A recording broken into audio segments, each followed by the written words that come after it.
Welcome to the Conscious Kink Podcast with Miss LX. Let's jump into today's episode.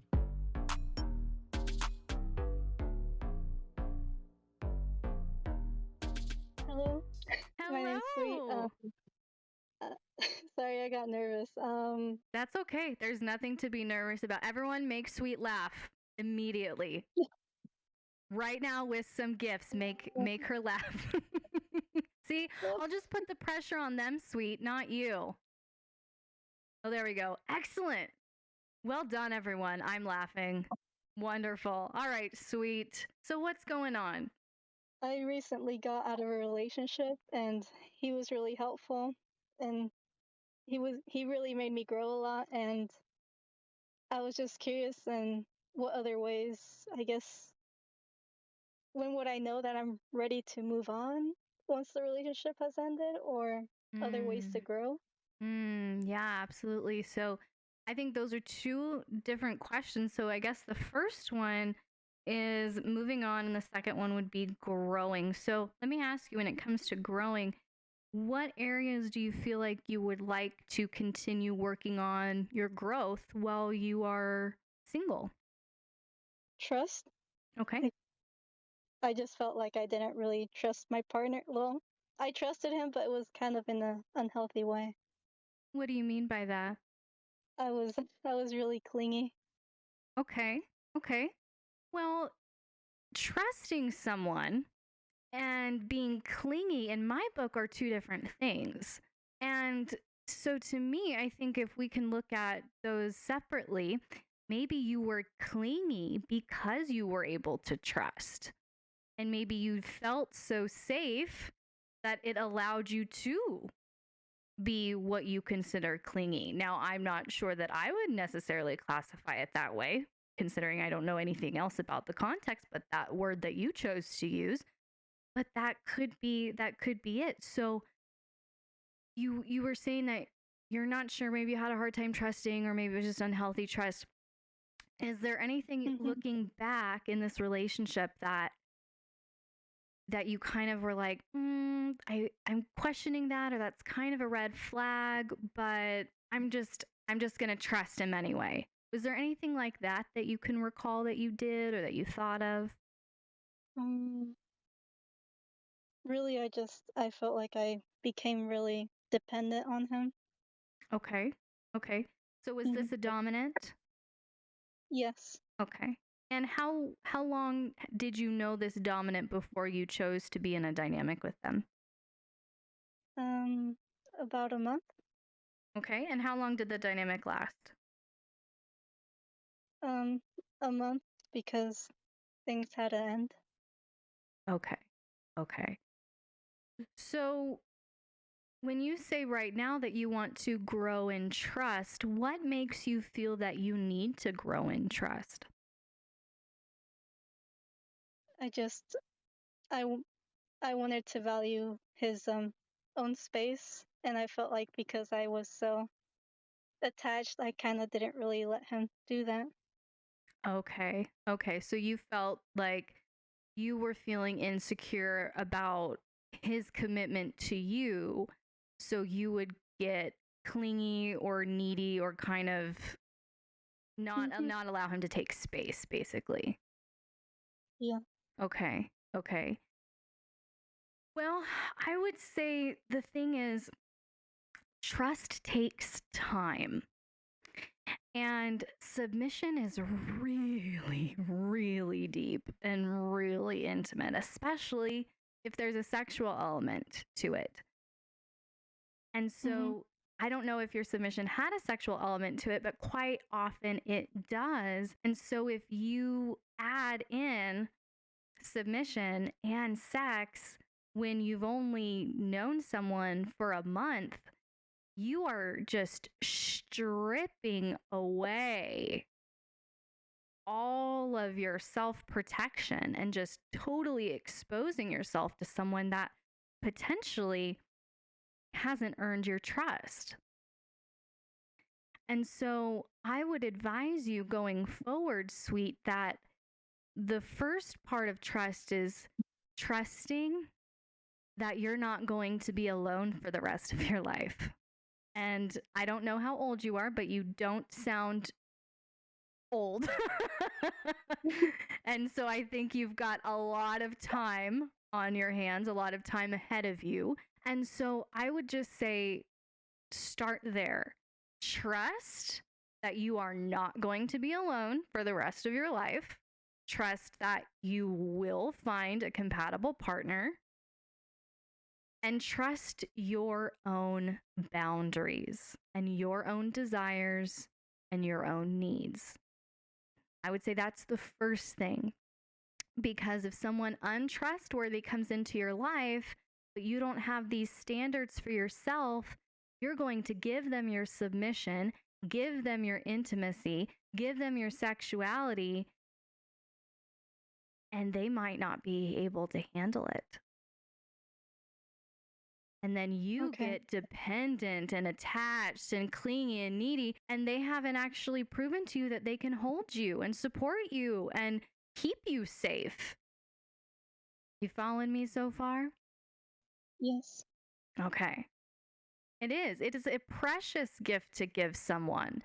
And so I would just say, take your time. I know that the pace of culture is so fast now. And I know that, I mean, the way we do life and do dating now is shocking to me compared to what I grew up with. And I'm not that old.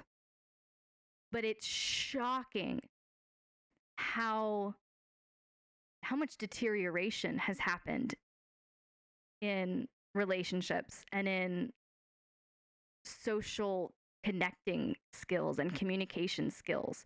And so just because it is very sad, so just because you might feel this pressure to hook up or play or whatever quickly, I would say trust yourself more than the pace of culture. And don't let the pace of culture push you to submit faster than you can trust. Because submission, the context of submission and the extent of submission is determined by and cannot exceed the level of trust. The level of submission in any dynamic is determined by and cannot exceed the level of trust. And so if you are trying to submit to someone that you don't really even know or trust, that's going to create insecurity and clinginess and neediness, which is probably what happened before. Mm-hmm. Right? So I would just say, take your time. Take your time and make sure you are vetting these dominants. Make sure you are vetting, and that giggle tells me that we maybe didn't vet so well this last time. Yeah.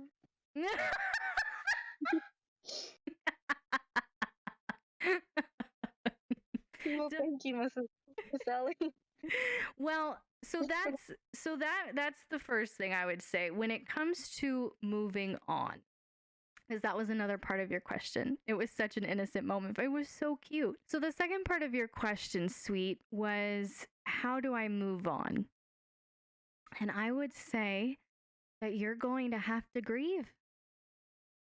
Like, you are just going to have to allow yourself the time and the space to grieve. Because when you are a submissive and you give so much of yourself, so much exposure and vulnerability and commitment and devotion to someone, and then that relationship isn't there, it can feel like a death. And it can feel paralyzing, quite honestly. And so I would just say, have some compassion on yourself and allow yourself to grieve. And I would just say, as Mathos is saying, this isn't going to be the last one. Like I said, trust that you're not going to be alone forever. You're not going to be single forever. Because the biggest faux pas that I encounter with women even femdoms, good God, trying to date, is they feel so desperate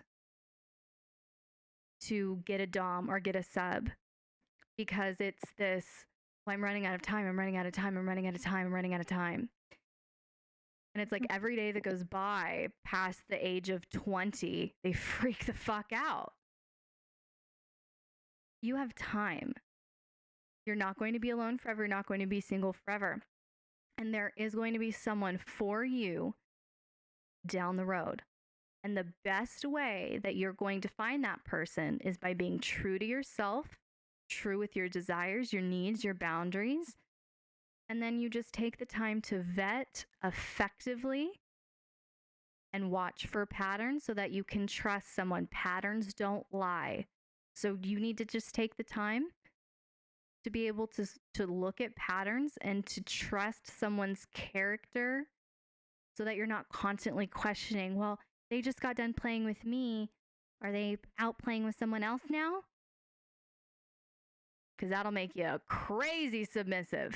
Am I right, ladies and gentlemen, boys and girls? So, does that make sense, sweet? Yeah. Yeah. Okay. All right. Thank you. So do you have any other questions or feedback or pushback or comments? I don't want, I understand now why your name is Sweet. You're so sweet. I don't want to scare you off. I want to make sure that you're going to come back next time. I'll come back, I promise. Thank you. All right. So if I adequately answered your questions, you can go ahead and mute your mic. If not, and you have any questions or comments or criticisms for me, feel free to throw them out at me now. Okay. The jury has spoken. So, all right. So, everyone, can we give Sweet, our sweet, a round of applause for being so vulnerable and so brave and so bold? And I don't think I scared her off, which is wonderful.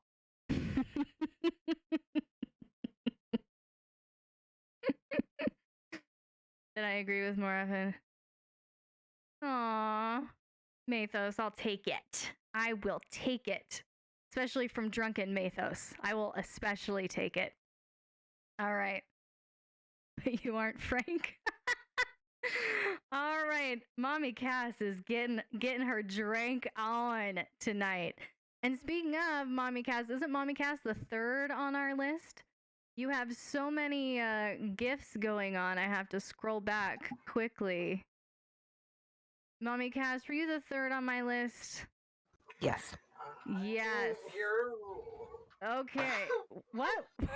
What was that? The nerd sitting next to me.